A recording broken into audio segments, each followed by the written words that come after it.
Food या आहार हमारे शरीर का पार्ट बनके, हमारे शरीर का हिस्सा बनके हमारे शरीर को पोषित करता है। फूड हमारे शरीर में दोषों के बैलेंस को या हमारी हेल्थ को इफेक्ट करता है। इसीलिए इम्बैलेंस या इनएप्रोप्रिएट डाइट या फूड से किसी भी रोग को ठीक करना या हेल्थ को मेंटेन रखना बहुत अधिक मुश्किल हो जाता है। आयुर्वेद में तो कहा गया है, पथ्ये असति गदार्थस्य किम औषध निषेवणे, पथ्ये सति गदार्थस्य किम औषध निषेवणे। कहने का तात्पर्य यह है कि यदि आप पथ्य यानी कि जो भोजन आपके शरीर के यूनिक शरीर के लिए हितकारक है, लाभ पहुंचाने वाला है, अगर ऐसा भोजन आप नहीं कर रहे हैं तो औषधि या दवाई का आपके शरीर पर कोई प्रभाव नहीं पड़ता है, रोग ठीक नहीं होता है। यदि आप पथ्य भोजन यानी कि जो हितकारक भोजन आप सेवन कर रहे हैं, दोषों को बैलेंस में रख रहे हैं, तो आपको वैसे ही औषधि की जरूरत नहीं पड़ेगी, क्योंकि आप खुद ही अपने आप को स्वस्थ रख रहे हैं, हेल्थ को मेंटेन रख रहे हैं। इसीलिए एप्रोप्रिएट या उचित भोजन आपकी यूनिक शरीर, आपकी यूनिक बॉडी के लिए क्या हो सकता है, इसे जानना अति आवश्यक है। नमस्कार, आयुर्वेदा फ्री हेल्थ इंश्योरेंस में आप सभी का स्वागत है। डायरेक्ट आयुर्वेद डाइट पर जाने से पहले भोजन के बारे में दो महत्वपूर्ण तथ्यों को जानना आवश्यक है। पहला ये कि भोजन या फूड का कैटेगराइजेशन या विभाजन कैसे करते हैं। इसके लिए फिजिकल क्वालिटीज या गुणों का सहारा लेते हैं। तो ऐसे बहुत सारे गुण हो सकते हैं, लेकिन आयुर्वेद में ऐसे विशेष रूप से 20 गुण बताए गए हैं। जैसे गुरु है हैवी, लघु, लाइट, उष्ण, हॉट, शीत, कोल्ड, ड्राई, रुक्ष, स्निग्ध, चिकनाई वाला। तो इस तरह से 20 गुणों का वर्णन आया है और इन्हीं 20 गुणों के अंतर्गत दोषों के गुण हैं, धातुओं के गुण हैं, आहार के गुण हैं, सभी का समावेश हो जाता है और इसी आधार पे हम फूड का कैटेगराइजेशन करते हैं। तो कहा है कि समान से समान की वृद्धि होती है और विपरीत गुण वालों से ह्रास यानी कि उसका नाश होता है या कमी होती है। तो एग्जाम्पल के तौर पर जैसे वात दोष जो है उसमें रुक्षता यानी कि ड्राईनेस का गुण उसमें होता है। तो यदि ऐसा भोजन जिसमें ड्राईनेस है, जैसे कि दाल है, तो अगर दालों को हम देखें तो उनमें रुक्षता होती है। तो यदि दाल का अधिक सेवन किया जाता है यानी कि जो फूड आइटम है वो दाल है और वो रुक्षता प्रधान है, यदि ऐसा भोजन सेवन करते हैं तो वो वात दोष को बढ़ाता है। यदि चिकनाई वाला कुछ लेते हैं, चूंकि वो चिकना है, उसमें स्निग्धता है, स्नेहन है, तो वो वात दोष के विपरीत है, तो वो वात दोष का नाश करता है, उसको कम करता है। तो इस तरह से ये एक फूड का विभाजन हो गया। दूसरा है कि जो हमारा ये शरीर है या जो बॉडी टिश्यूज हैं, वो सभी जो भोजन हम खाते हैं, जो फूड हम लेते हैं, उसी से ही बना है। लेकिन जो फूड है और जो हमारे बॉडी टिश्यूज हैं, वो उनका स्ट्रक्चर है, उनकी संरचना है, वो एक दूसरे से डिफरेंट होती है, भिन्न होती है। जैसे बोन या अस्थि धातु के लिए हमें जरूरी नहीं है कि हम बोन का सेवन करें, मांस धातु के लिए मांस का सेवन जरूरी नहीं है। तो ये जो फूड का ट्रांसफॉर्मेशन होता है ये बहुत महत्वपूर्ण है। हम जो भी फूड लेते हैं उसके ट्रांसफॉर्मेशन के बाद हमारे शरीर की सभी धातुएं, सारे जो बॉडी टिश्यूज हैं, चाहे वो ब्लड है, मसल्स हैं, बोन मैरो है, सारी जो धातुएं हैं वो उसी से निर्मित होती है। तो जो भोजन का ट्रांसफॉर्मेशन है, इसका जो इफेक्ट है वो बहुत इंपॉर्टेंट है। इन दो महत्वपूर्ण सिद्धांत से डायरेक्ट और इनडायरेक्ट फूड जो है वो हमारे शरीर को, हमारी बॉडी को, हमारे स्वास्थ्य को प्रभावित करता है।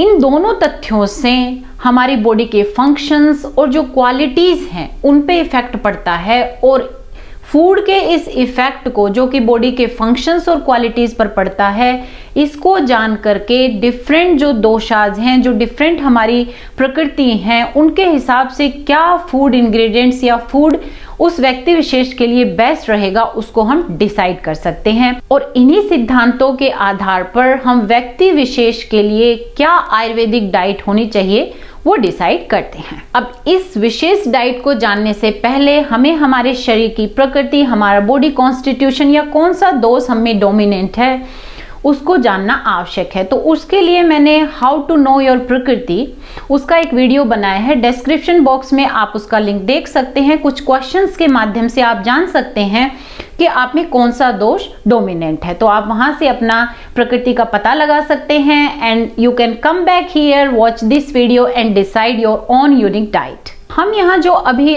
डाइट में आपके लिए बता रही हूँ ये एक हेल्दी व्यक्ति के लिए है, यानी कि जो भी प्रकृति या आपका जो दोषों का बैलेंस आपके लिए हेल्थ है उसको कैसे मेंटेन रखना है, उसके लिए क्या फूड आपको सेवन करना चाहिए, हम उसकी बात कर रहे हैं। अब विशेष रूप से जो 3 दोष हैं, वात, पित्त और कफ, तो यदि वात दोष डोमिनेंट होता है तो ऐसे व्यक्ति की डाइट में विशेष रूप से मधुर अम्ल लवण यानी कि स्वीट, सार और साल्ट जिसमें टेस्ट हो ऐसा फूड, जो गर्म या वार्म हो यानी उष्ण हो और स्निग्धता यानी कि चिकनाई उसमें अधिक हो, तो ऐसा फूड उनके लिए अच्छा रहता है।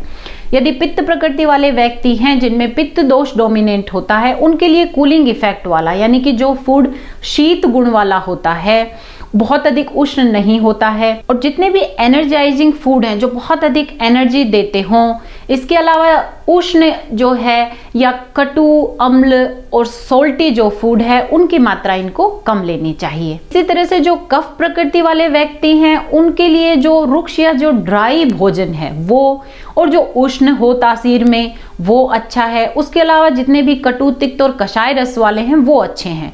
उनको मधुर अम्ल लवण रस है उनका सेवन जो है एक लिमिट में करना चाहिए। अब हम फूड ग्रुप्स के माध्यम से वात प्रकृति, पित्त प्रकृति और कफ प्रकृति वाले व्यक्तियों को उस ग्रुप में से क्या खाना चाहिए, क्या उनके लिए अच्छा रहेगा, उसकी पॉइंट वाइज बात करते हैं।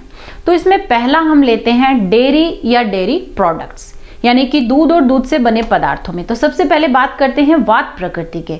तो वात प्रकृति के व्यक्तियों के लिए दूध, दही, मक्खन, घी, पनीर ये सभी बहुत अच्छा है और वो अच्छी मात्रा में सेवन कर सकते हैं।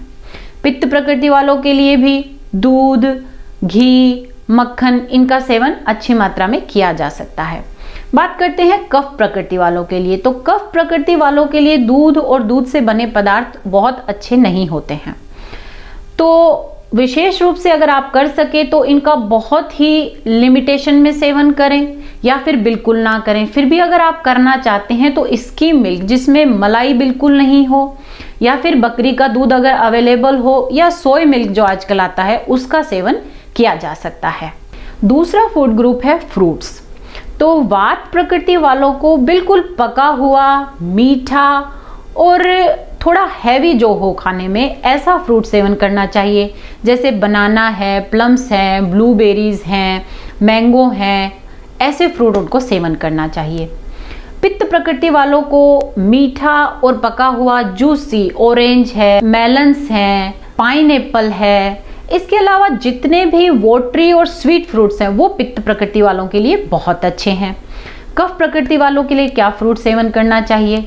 तो कफ प्रकृति वालों के लिए ऐसा फ्रूट जिसमें थोड़ा कषाय या एस्ट्रिंजेंट टेस्ट हो, जैसे एप्पल है, अनार है, पियर्स है, बनास्पति है, जामुन है, ऐसे फ्रूट जो है उनके लिए अच्छे रहते हैं। तीसरा फूड ग्रुप है वेजिटेबल्स। तो वात प्रकृति वालों को कुक्ड वेजिटेबल्स का ही सेवन करना है, रो वेजिटेबल्स उनके लिए अच्छी नहीं है। वेजिटेबल्स में वात प्रकृति वालों को ग्राउंड रूट्स यानी कि जितने भी ट्यूबर या जो रूट वाले भोजन है, जमीन के नीचे जो कंद उगते हैं उनका सेवन करना चाहिए। आलू है, जमीकंद है, शकरकंद है, कैरेट है, तो इनका सेवन उनको करना चाहिए। बट आपके दिमाग में आ रहा होगा वात प्रकृति वालों के लिए तो ये भारी रहते हैं। जी हाँ, तो उनको संस्कार से यानी कि उनको बेक करके, सेक करके उनको खाना है, जिससे कि उनका जो पचने का भारीपन है वो चला जाए और उसके जो अच्छे इफेक्ट या बेनिफिट्स हैं वो उनको मिले। इसके अलावा सब्जियों में परवल, तुरई, बैंगन, करेला इनका सेवन कर सकते हैं, ठीक रहती हैं, बट इनको स्निग्ध करके और मसालों के साथ सेवन करना चाहिए। ककड़ी, खीरा ये सेवन वात प्रकृति वालों को नहीं करना चाहिए, विषम होते हैं और कॉन्स्टिपेशन ये सारी समस्याएं इनसे होती हैं। वात प्रकृति वालों का लहसुन का सेवन जो है उनको अच्छी मात्रा में करना चाहिए। पित्त प्रकृति वालों को जितनी भी स्वीट और बीटर टेस्ट वाली यानी कि तिक्त और मीठी जितनी भी वेजिटेबल्स हैं उनका सेवन किया जा सकता है, जैसे जितनी भी गोभी हैं, फूल गोभी, पत्ता गोभी, बंद गोभी, जितनी भी ग्रीन लीफी वेजिटेबल्स हैं उनका सेवन किया जा सकता है। कैरेट है, इनका सेवन किया जा सकता है। खीरा, ककड़ी, जितने भी पेठा, जो स्क्वाश जो हैं उनका सेवन पित्त प्रकृति वाले कर सकते हैं। लहसुन, प्याज, इनका सेवन पित्त प्रकृति वाले को कम मात्रा में करना चाहिए। कफ प्रकृति वालों को भी जितनी भी तिक्त और कषाय सब्जियां हैं उनका सेवन वो अधिक मात्रा में कर सकते हैं। करेला है, तुरई है, परवल है, एस्पेरेगस या जो सतावरी है उसकी सब्जी बहुत अच्छी रहती है। ग्रीन लीफी वेजिटेबल्स, ऑनियन और लहसुन जो है उनका सेवन अधिक मात्रा में किया जा सकता है। जितने भी जमीकंद हैं उनका सेवन इनको कम मात्रा में करना चाहिए। नेक्स्ट है लेग्यूम्स या दालें। तो वात प्रकृति वालों के लिए चूंकि सभी दालें जो होती हैं वो वात को बढ़ाने वाली होती हैं, बट उनके लिए कहा गया है सस्नेह, यानी कि दाल का सेवन आप कर सकते हैं लेकिन आपको घी के साथ अच्छी मात्रा में घी लेकर के दाल का सेवन करें। इसके अतिरिक्त जो कुल्थी की दाल है वो बहुत अच्छी बताई गई है, वात का अनुलोमन करती है। और उड़द की दाल भी वात प्रकृति वालों के लिए बहुत अच्छी होती है। जो पित्त प्रकृति वाले होते हैं उनके लिए सभी प्रकार के बीन्स, जितने भी छोले, राजमा, मोठ, काला चना, जितनी भी दालें हैं वो सभी बहुत अच्छी रहती हैं, वो अच्छी मात्रा में उनका सेवन कर सकते हैं। इसी तरह जो कफ प्रकृति वाले होते हैं उनके लिए भी सभी दालें हैं वो और बीन्स हैं वो उनका सेवन अच्छी मात्रा में कर सकते हैं। नेक्स्ट ग्रुप है ग्रेन्स का। तो वात प्रकृति वालों के लिए कुक्ड ओट्स है, कुक्ड राइस है, यदि आप राइस को रोस्ट करके उसकी पोरिज बना लेते हैं, गेहूं है, ये सब ग्रेन में सेवन कर सकते हैं। इसी तरह से पित्त वालों के लिए जो है ओट्स है, चावल, गेहूं सभी सेवन किया जा सकता है। कफ प्रकृति वालों के लिए जितने भी ग्रेन है जो रुक्ष होते हैं यानी कि ड्राइनेस लाते हैं वो अधिक फायदेमंद बताए गए हैं। तो इनके लिए जो माइनर सीरियल्स हैं, जो अनाज छोटे हैं, जैसे जितने भी मिलेट्स हैं, बाजरा, कंगू, कोदो, सावा, अपना कुट्टू का आटा जो है, ओट्स है, जौ है, जो रुक्षता वाले होते हैं, जो शरीर में रुक्षण करते हैं, जो कफ को छेदन करते हैं, ऐसे जो अनाज हैं वो बहुत अधिक फायदेमंद कफ प्रकृति वालों के लिए बताए गए हैं। नेक्स्ट ग्रुप है नट्स और सीड्स, यानी जितने भी सूखे मेवे हैं वो। तो वात प्रकृति वालों के लिए जो नट्स हैं वो अमृत के समान है, सारे नट्स वो सेवन कर सकते हैं, बट चूंकि पचने में भारी हैं तो उनको रोस्ट करके और सोल्टेड अगर वो खाते हैं तो अधिक अच्छे होते हैं। पित्त प्रकृति वालों को बहुत कम मात्रा में नट्स का सेवन करना चाहिए। और पित्त प्रकृति वालों के लिए नारियल, कोकोनट और प्रियाल, एक चिरौंजी जो नट्स आता है वो चूंकि उष्ण नहीं होता है वो उनके लिए काफी अच्छा रहता है। कफ प्रकृति वालों के लिए नट्स बहुत कम मात्रा में सेवन करना चाहिए या ना करें। सीड्स में pumpkin seed, sunflower seed, flax seed का भी बहुत ही कम मात्रा में सेवन अच्छा रहता है। नेक्स्ट ग्रुप है हर्ब्स या स्पाइसेस। तो वात प्रकृति वालों के लिए चूंकि अग्नि दीपन आवश्यक होता है तो जितने भी मसाले हैं, इलायची है, लौंग है, काली मिर्च है, जीरा है, इनका अधिक मात्रा में सेवन जो है उनके लिए अच्छा रहता है। पित्त प्रकृति वालों के लिए जो है बहुत ही सीमित मात्रा में मसालों का सेवन, हल्दी है, बाकी जितने भी मसाले हैं कम मात्रा में जो है उनका सेवन करना चाहिए।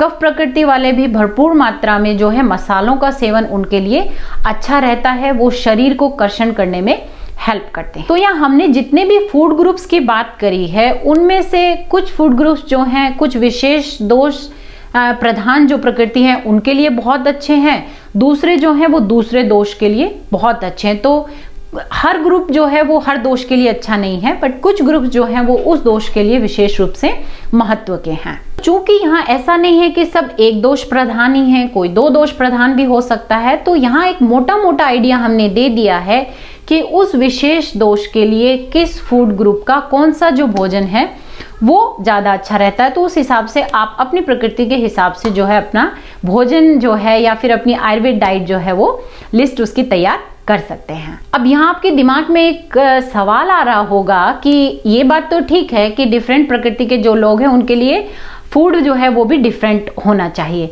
बट एक फैमिली में मान लीजिए 4 व्यक्ति हैं और अगर वो चारों डिफरेंट प्रकृति के हैं तो क्या 4 प्रकार का भोजन उनके लिए बनाया जाए? जी नहीं, ऐसा नहीं करना है। यहाँ आपको युक्ति का प्रयोग करना है। तो युक्ति से उस भोजन को संस्कारित करके एक ही भोजन को डिफरेंट प्रकृति के लोगों के लिए युक्त बनाया जा सकता है, उचित बनाया जा सकता है। एग्जाम्पल के तौर पे देखिए, जैसे हमने दाल उबाल लिया, आज हम दाल बना रहे हैं। अब घर में एक वात प्रकृति का व्यक्ति है, एक पित्त प्रकृति का व्यक्ति है और एक कफ प्रकृति का व्यक्ति है। तो इसी दाल को वात प्रकृति वाले को देने के लिए आपको जो घी है वो अधिक मात्रा में लेना है। घी में हींग, जीरा, मसाले, त्रिकटु जो चूर्ण है, काली मिर्च, इन सब का सेवन जो है अधिक मात्रा में करना है। और जो पित्त प्रकृति वाला व्यक्ति है उसको थोड़े घी के साथ दी जा सकती है, बट उसे बहुत अधिक मसालों की आवश्यकता नहीं है। और वहीं जो कफ प्रकृति वाला व्यक्ति है उसको मसाले भरपूर मात्रा में देने हैं, परंतु उसको घी या तेल की उस दाल में आवश्यकता नहीं है। तो देखिए, एक ही जो दाल थी वो 3 प्रकार की प्रकृति के व्यक्तियों के लिए हमने संस्कार से जो है बहुत ही उनके लिए फायदेमंद उसे बनाए। तो इस तरह से जो है आप अपनी डाइट प्लान कर सकते हैं और अपने हेल्थ को मेंटेन रख सकते हैं, जो हमारे लिए बहुत इंपॉर्टेंट है। यदि आज का वीडियो आपको पसंद आया हो तो लाइक, शेयर और कमेंट जरूर कीजिएगा। Please don't forget to subscribe my channel. Take good care of yourself because health is wealth. See you in next video.